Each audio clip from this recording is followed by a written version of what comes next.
کچھ سفر صرف منزل تک پہنچنے کے لیے نہیں ہوتے، کچھ سفر روح کو سکون دینے کے لیے ہوتے ہیں۔ برسوں کی دعائیں، آنکھوں میں بسے خواب اور دل میں ایک تڑپ، اور آج وہ تڑپ حقیقت بننے جا رہی ہے۔ پاکستان سے جدہ اور جدہ سے مکہ، یہ 2000 میل کا سفر صرف چند گھنٹوں کا سفر نہیں، بلکہ میری پوری زندگی کی خواہش کا نچوڑ ہے۔ السلام علیکم دوستو، میں ہوں ایمز۔ تو آج میں آپ کو اپنے ساتھ لے کے چلوں گی اس مبارک سفر پر جس کا انتظار ہر مسلمان کو ہوتا ہے۔ آج کی اس ویڈیو میں صرف مناظر نہیں ہوں گے، بلکہ وہ احساسات ہوں گے جو شاید الفاظ میں بیان کرنا مشکل ہے۔ مکہ مکرمہ میں جو ہم لوگوں نے ہوٹل بک کروایا وہ الکسوہ ہوٹل تھا۔ ہوٹل کے گراؤنڈ فلور اور اس کے بالکل نیچے ایک پوری مارکیٹ بسی ہوئی ہے۔ اس کا سب سے بڑا فائدہ یہ ہے کہ یہاں سے حرم پاک جانے والی بسیں بھی قریب ہیں، اور ساتھ ہی شاپنگ کے اتنے آپشنز ہیں کہ آپ کو کہیں اور جانے کی ضرورت ہی محسوس نہیں ہوتی۔ جہاں پر جائے نماز، تسبیح، عطر، خوبصورت سیٹس، کھجوریں، قہوہ، بچوں کے کھلونے اور بہت ساری چیزیں موجود ہیں۔ اور یہاں پر صرف یہ چیزیں نہیں بلکہ یہاں پر سپر سٹور بھی ہے جہاں سے آپ اپنی گروسری بھی کر سکتے ہیں۔ یہاں کی خاص بات یہ ہے کہ یہاں کی سب چیزیں ہینڈی ہیں، یعنی لفٹ سے اترتے ہی سب آپ کے سامنے ہیں۔ ہوٹل میں اپنا لگیج چھوڑنے کے بعد ہم سیدھے حرم شریف گئے۔ حرم پاک میں ہم لوگ گیٹ 79 سے انٹر ہوئے، جہاں پر انٹر ہوتے ہی آپ کو سامنے خانہ کعبہ نظر آتا ہے۔ وہ لمحہ جب زندگی بھر کی دعائیں ایک منظر میں سمٹ آتی ہیں۔ اس وقت ایسا لگتا ہے کہ جیسے وقت رک گیا ہے۔ آپ کو ایسے محسوس ہوتا ہے جیسے آپ کی روح اصل گھر پر پہنچ گئی ہے۔ آپ کیوں رو رہے ہوتے ہیں آپ کو کچھ معلوم نہیں ہوتا، زبان سے الفاظ چھن جاتے ہیں، وہ صرف ایک احساس باقی رہتا ہے: اے اللہ، میں حاضر ہوں، تیرا گنہگار بندہ تیرے سامنے کھڑا ہے۔ اس وقت آپ کو ایسے لگتا ہے کہ آپ اندر سے ٹوٹ کر دوبارہ جوڑ گئے ہیں۔ وہ سکون جو دنیا کو آپ کو کسی جگہ پر بھی میسر نہیں ہوگا نا، وہ سکون آپ کو کعبے کے سامنے ملے گا۔ یہ آپ کی اللہ تعالیٰ سے ملاقات ہے۔ مجھے لگتا ہے کہ وہ احساس آپ کبھی بھی لفظوں میں بیان نہیں کر سکتے ہیں کہ کعبے پر پہلی نظر پڑتے ہوئے آپ نے کیا محسوس کیا ہے۔ اس وقت آپ کو لگتا ہے کہ صرف آپ ہیں اور آپ کا رب آپ کے سامنے ہے، اور آپ اس سے دل کھول کر کوئی بھی بات کر سکتے ہیں، لیکن اس لمحے آپ بول نہیں سکتے۔ اس لمحے صرف آپ دیکھ رہے ہوتے ہیں۔ ایسا لگتا ہے کہ آپ کے سامنے آپ کا رب ہے۔ مجھے لگتا ہے کہ شاید یہ احساس ہم لفظوں میں بیان نہیں کر سکتے ہیں کہ کعبے پر پہلی نظر پڑتے ہی آپ نے کیا محسوس کیا۔ کہا جاتا ہے کہ کعبے پہ پہلی نظر پڑتے ہی جو بھی دعا مانگے وہ قبول ہوتی ہے، لیکن یقین کریں انسان کو یاد ہی نہیں رہتا کہ اسے کوئی دعا مانگنی ہے۔ اس وقت آپ کے ذہن میں صرف یہ ہوتا ہے کہ مجھ جیسا گنہگار انسان بھی اللہ کے سامنے کھڑا ہے۔ مجھے اللہ تعالیٰ نے اس جگہ پر آنے کی توفیق عطا فرمائی ہے جس جگہ کی صرف خواہش میں نے کی ہے۔ خانہ کعبہ میں تہجد پڑھنے کا جو سکون ہے وہ آپ کو زندگی میں شاید کسی بھی جگہ پر کہیں پر بھی نہیں ملے گا۔ اس لمحے آپ کو ارد گرد کی کوئی بھی چیز یاد نہیں ہوتی، آپ کو کچھ معلوم نہیں ہوتا کہ کون آپ کے پاس بیٹھا ہے یا کیا کر رہا ہے۔ جتنی دیر تک آپ مطاف میں رہتے ہیں اتنی دیر تک آپ کی نظر خانہ کعبہ سے نہیں ہٹتی۔ مجھے خانہ کعبہ کو ہاتھ لگانے کا موقع نہیں ملا کیونکہ وہاں پر بہت زیادہ رش تھا۔ مجھے لگتا ہے کہ میں نے خانہ کعبہ کو دیکھ لیا، مجھے اس جگہ پہ اللہ نے بلا لیا۔ میرے لیے یہی بہت بڑی بات ہے، کیونکہ خواہش تو بہت ٹائم سے تھی کہ اللہ تعالیٰ کے گھر جائیں، وہاں پر نماز پڑھیں، اللہ تعالیٰ سے اپنے گناہوں کی معافی مانگیں، اللہ سے ملاقات کریں۔ لیکن میرے لیے یہ بہت بڑی بات تھی کہ میری دعا میرے رب نے سنی اور مجھے اس جگہ پر وہ لے کر گیا۔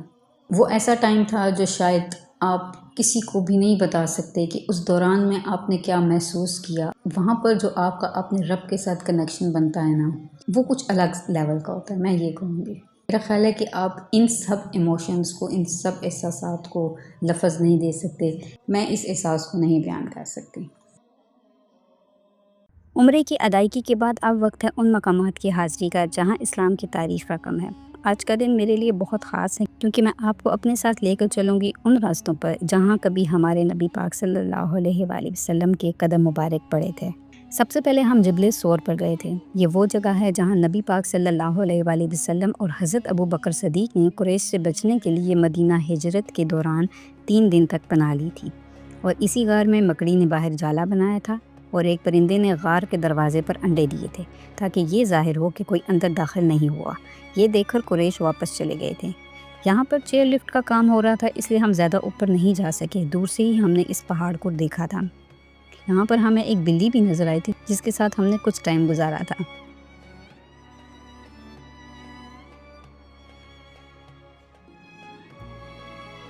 نیکسٹ ہم لوگ جبل رحمت اور میدان عرفات میں گئے تھے۔ جبل رحمت وہ جگہ ہے جہاں حضرت آدم اور حضرت اماں حوا کی دوبارہ زمین پر ملاقات ہوئی تھی، اسی لیے اسے رحمت کا پہاڑ کہا جاتا ہے۔ نبی پاک صلی اللہ علیہ وآلہ وسلم نے اپنا تاریخی خطبہ بھی اسی پہاڑ کے دامن میں اونٹنی پر سوار ہو کر دیا تھا۔ یہاں پر سیڑھیاں تھیں تو اس لیے ہمیں چڑھنے میں کوئی زیادہ مشکل نہیں ہوئی۔ یہ جو سفید ستون ہے، یہاں پر حاجی اللہ کے حضور دعا مانگتے ہیں اور استغفار کرتے ہیں۔ ہم نے بھی یہاں دعا مانگی، مگر ایک چیز جو مجھے سب سے زیادہ حیران کر رہی تھی وہ یہ تھی کہ یہاں پر جگہ جگہ دیواروں پہ لوگوں نے اپنے نام لکھے ہوئے تھے، اور یہ جو سفید ستون تھا یہاں پر تو ہمارے سامنے ایک بندہ لکھ رہا تھا۔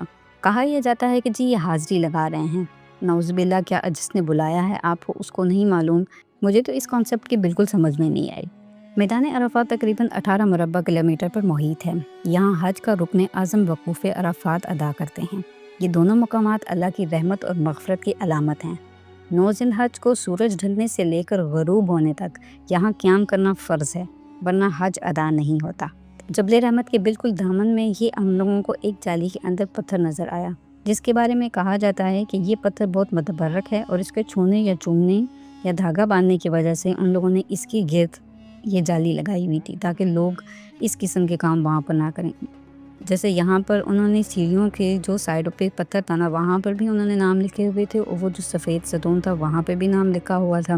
اور یہی چیز ہم نے مدینے میں بھی بہت جگہ دیکھی ہے، لیکن مدینے کے بارے میں آپ کو مدینے کے ویلاگ میں بتاؤں گی۔ یہاں پر لوگوں کی یہ جو حاضری والا کام ہے نا، اسی لیے انہوں نے اس کے گرد یہ جالی لگا دی تھی تاکہ لوگ یہاں پر بھی اپنی حاضریاں نہ لگاتے رہیں۔ جبل رحمت سے جو ویو نظر آ رہا تھا نا، وہ بہت زبردست تھا۔ نیکسٹ ہم لوگ گئے تھے مسجد نمرہ میں۔ یہ مسجد صرف حج کے دوران کھلی ہوتی ہے، تو ہم نے صرف باہر سے دیکھی ہے۔ یہاں رک کر بھی میں نے 2 نفل پڑھے تھے، تو جبل سور پہ بھی جگہ بنی ہوئی تھی، وہاں بھی میں نے 2 نفل پڑھے تھے۔ کہیں پر بھی ضروری نہیں تھا کہ آپ 2 نفل پڑھیں، لیکن جبل رحمت پر اسپیشل انہوں نے وہاں پر لکھا ہوا تھا کہ آپ نے نفل نہیں پڑھنے ہیں، صرف دعا مانگنی ہے۔ راستے میں جاتے جاتے ہم لوگوں نے نہر زبیدہ دیکھی تھی۔ یہ نہر عباسی خلیفہ ہارون رشید کی اہلیہ ملکہ زبیدہ نے 9ویں صدی عیسوی میں تعمیر کروائی تھی۔ جب انہوں نے دیکھا تھا کہ پانی کی کمی کی وجہ سے حاجیوں کو شدید مشکلات کا سامنا ہے، تو انہوں نے اپنے ذاتی خرچ سے یہ عظیم منصوبہ مکمل کیا تھا۔ یہ نہر تقریباً 35 کلومیٹر طویل تھی، جو طائف کے قریب وادی نعمان سے پانی لے کر میدان عرفات، مزدلفہ اور منی سے ہوتی ہوئی مکہ مکرمہ تک پہنچتی تھی۔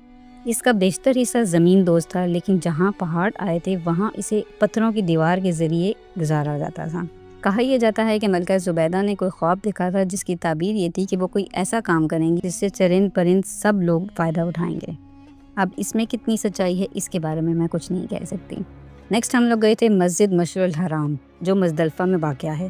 یہ مسجد عرفات اور منی کے درمیان ایک نہایت اہم مقام ہے۔ اس مسجد کا ذکر قرآن مجید میں سورہ بقرہ کی آیت 198 میں ان الفاظ میں کیا گیا ہے: 10 ذی الحج کی رات جب حضور پاک صلی اللہ علیہ وآلہ وسلم عرفات سے مزدلفہ تشریف لائے تو آپ صلی اللہ علیہ وآلہ وسلم نے اسی مقام پر قیام فرمایا، مغرب اور عشاء کی نمازیں ملا کر ادا کیں اور فجر تک یہاں آرام فرمایا۔ حاجی 9 ذی الحج کی رات عرفات سے واپسی پر یہاں ٹھہرتے ہیں، اگرچہ پوری مزدلفہ میں کہیں بھی ٹھہرا جا سکتا ہے، لیکن اس جگہ پر ٹھہرنا اور دعا کرنا سنت ہے۔ یہ مسجد مزدلفہ کے وسط میں واقع ہے اور اس کا رخ منی کی طرف ہے۔ اس کا رقبہ تقریباً 5000 سے 6000 مربع میٹر ہے، اور اس میں ہزاروں نمازوں کی گنجائش ہے۔ نیکسٹ ہم لوگ گئے تھے مسجد فیف میں۔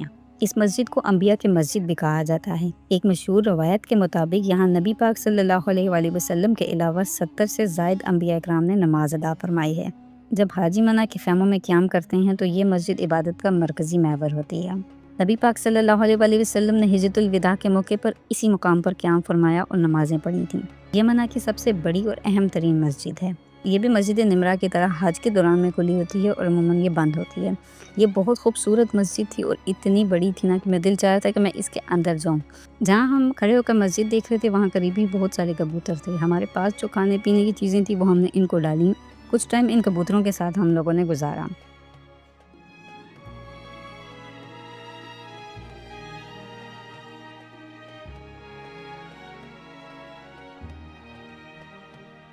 نیکسٹ ہم لوگ گئے تھے مقام جمرات پر۔ یہ جو آپ کو دور سے بلیک کلر کا پتھر نظر آ رہا ہے نا، یہاں پر اس کو لوگ جو ہیں وہ اس ستون کو جو ہے وہ کنکریاں مارتے ہیں۔ یہ مانا کہ آخر میں واقع ہے جہاں سے مکہ مکرمہ کی طرف جانے کا رستہ شروع ہوتا ہے۔ حج کے دوران یہاں 3 جمرات، جمرات اولا، جمرات وسطیٰ اور جمرات عقبہ، باری باری سب اس کو کنکریاں مارتے ہیں۔ یہ بھی حج کے ٹائم پہ کھولی ہوتی ہے، تو ہم لوگوں نے دور سے ہی اس جگہ کو دیکھا تھا۔ نیکسٹ ہم لوگ گئے تھے جبل نور پر، یعنی غار ہیرا پر۔ یہاں پر ہم اوپر تو نہیں جا سکے، لیکن بہت سارے لوگ جا رہے تھے، کیونکہ یہاں پر اگر آپ لوگوں نے اوپر جانا ہے تو پھر آپ کو اسپیشل ایک دن آنا پڑے گا جو صرف آپ یہاں پر گزاریں گے، کیونکہ اس کے چڑھنے میں بھی بہت ٹائم لگتا ہے۔ لیکن اب بہت سہولت ہو گئی ہے کہ یہاں پر سیڑھیاں بن گئی ہیں، تو لوگ بہت ایزیلی چڑھ جاتے تھے۔ غار ہیرا وہ مبارک مقام ہے جہاں سے سلسلہ نبوت کا باقاعدہ آغاز ہوا تھا۔ یہی وہ مقام ہے جہاں انسانیت کو جہالت کے اندھیروں سے نکال کر ہدایت کی روشنی کی طرف لانے کا سفر شروع ہوا تھا، اسی لیے اس کو جبل نور کہا جاتا ہے۔ نبی پاک صلی اللہ علیہ وسلم کئی دن اور راتیں اس غار میں تنہائی اور خاموشی سے گزارتے تھے۔ آپ صلی اللہ علیہ وسلم یہاں اللہ کی عبادت، کائنات پر غور و فکر اور ذکر و اذکار میں مصروف رہتے تھے۔ یہ مقام آپ صلی اللہ علیہ وسلم کی پسندیدہ آرامگاہ اور جائے عبادت تھی۔ اس پہاڑ کو دیکھنے کے بعد ایک بات میرے ذہن میں آئی تھی کہ حضرت خدیجہ کبریٰ یہاں پر نبی پاک صلی اللہ علیہ وسلم کے لیے کھانا اور پانی لے کر جایا کرتی تھی، تو وہ اس کٹھن رستے اور اتنے بلند پہاڑ کو وہ کیسے عبور کرتی تھیں؟ تو اس وجہ سے ہم یہ کہہ سکتے ہیں کہ جبل نور اپنی چڑھائی اور دشوار گزار راستے کی وجہ سے صبر اور ہمت کی علامت سمجھا جاتا ہے۔ یہ مقام مسلمانوں کو یاد دلاتا ہے کہ حق کا رستہ مشکلات سے بھرا ہوتا ہے، لیکن اس کا انجام نہایت بلند اور روشن ہوتا ہے۔ اس کے بعد ہم لوگ گئے تھے جنت المولا۔ یہ بہت نہایت مقدس قبرستان ہے، کیونکہ یہاں نبی پاک صلی اللہ علیہ وسلم کے خاندان کے قریبی افراد مدفون ہیں، جن میں حضرت خدیجہ کبریٰ رضی اللہ تعالیٰ عنہ، حضرت ابو طالب، حضرت عبد المطلب، حضرت قاسم اور کثیر تعداد میں صحابہ اکرام، تابعین اور اولیاء مدفون ہیں۔ حضرت اسماء بنت ابو بکر رضی اللہ تعالیٰ عنہ کی آخری آرامگاہ بھی یہیں پر ہے۔ یہ قبرستان زمانہ جہالت میں بھی موجود تھا اور اسلام کے آغاز سے لے کر آج تک مکے کے رہنے والوں کے لیے آخری آرامگاہ ہے۔ اسے الحجون بھی کہا جاتا ہے۔ یہاں کی قبروں کو دیکھ کر مجھے اندازہ ہوا کہ یہ کوئی پختہ عمارت یا مزار وغیرہ یہاں پر نہیں بنایا ہوا، بہت ہی سادہ سا کچے، صرف ایک چھوٹا سا پتھر رکھ کر سب قبروں کو الگ الگ کیا گیا تھا۔ اور یہیں سے جاتے ہوئے ہم لوگوں نے مسجد جن بھی دیکھی۔ اس مسجد کو مسجد جن اس لیے کہا جاتا ہے کیونکہ یہاں جنات کے ایک گروہ نے نبی پاک صلی اللہ علیہ وسلم سے قرآن مجید سنا تھا اور آپ صلی اللہ علیہ وسلم پر اسلام قبول کیا تھا۔ اس واقعے کا تذکرہ قرآن مجید کی سورہ جن کی ابتدائی آیات میں ملتا ہے۔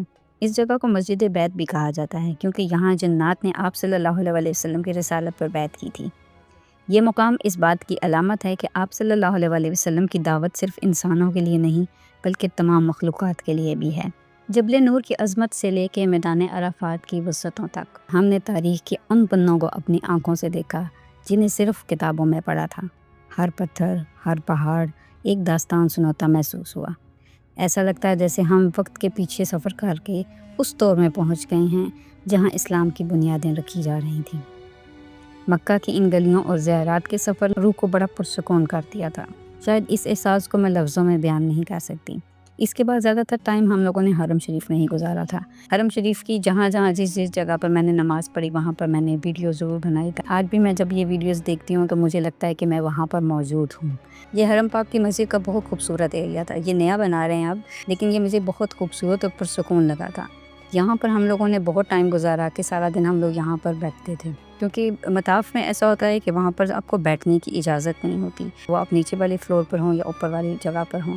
وہاں پر جیسے ہی آپ نے نماز ادا کر لی تو آپ کو وہاں سے اٹھا دیا جاتا ہے، تو اس لیے جب ہم اٹھ جاتے تھے وہاں سے پھر ہم لوگ یہیں پر آ کر بیٹھتے تھے۔ یہ 5 دن کیسے گزر گئے پتہ ہی نہیں چلا۔ ایسے لگا کہ شاید ابھی بھی کوئی کمی ہے جو شاید کبھی پوری نہیں ہو سکتی۔ الوداعی طواف کے ٹائم پر میرا دل نہیں چاہ رہا تھا کہ میں خانہ کعبہ سے نظر ہٹاؤں، کیونکہ مجھے لگ رہا تھا کہ پتہ نہیں زندگی مجھے دوبارہ یہ موقع دے یا نہ دے۔ دعا ہے کہ اللہ تعالیٰ مجھے اب جب بلائے تو مجھے حج پر بلائے تاکہ میں حج کا فرض بھی ادا کر سکوں۔ مکہ کا سفر یہاں مکمل ہوا اور اب باری ہے حرمین ہائی سپیڈ ریلوے کے اس شاندار سفر کی۔ اس وقت ہم لوگ موجود ہیں مکہ کے ٹرین اسٹیشن پر، کیونکہ ہماری اگلی منزل ہے شہر نبی صلی اللہ علیہ وسلم۔ یہاں سے ہم لوگوں نے ٹرین 7 بجے کی لی اور یہاں کا ٹرین اسٹیشن بہت خوبصورت تھا، مطلب کہ یہ جو اسٹیشن ہے نا کسی انٹرنیشنل ایئرپورٹ سے کم نہیں تھا، اور میں بہت ایکسائٹڈ بھی تھی اس ٹرین کے سفر سے۔ تھوڑا سا دل بوجھل تھا کہ اللہ کے گھر پیچھے رہ رہا ہے، لیکن اس بات کی بے پناہ خوشی اب اس ہستی کے دربار میں حاضری ہونے والی ہے جن کے صدقے ہمیں یہ سب ملا ہے۔ بس کچھ دیر میں ٹرین ہمیں اڑا کر لے جائے گی سیدھا مدینہ منورہ کی طرف۔ مکے کی یادیں اب اس کیمرے اور میرے دل میں قید ہیں۔ آپ سے ملاقات ہوگی اگلے پارٹ میں، جہاں سے مدینے کا سفر شروع ہوگا۔ آپ میرے ساتھ مدینہ منورہ کی گلیوں کی سیر کریں گے، وہاں جہاں میرے نبی پاک صلی اللہ علیہ وآلہ وسلم کے قدم مبارک پڑے ہیں۔ تب تک کے لیے مکہ سے اللہ حافظ، ملتے ہیں مدینہ میں۔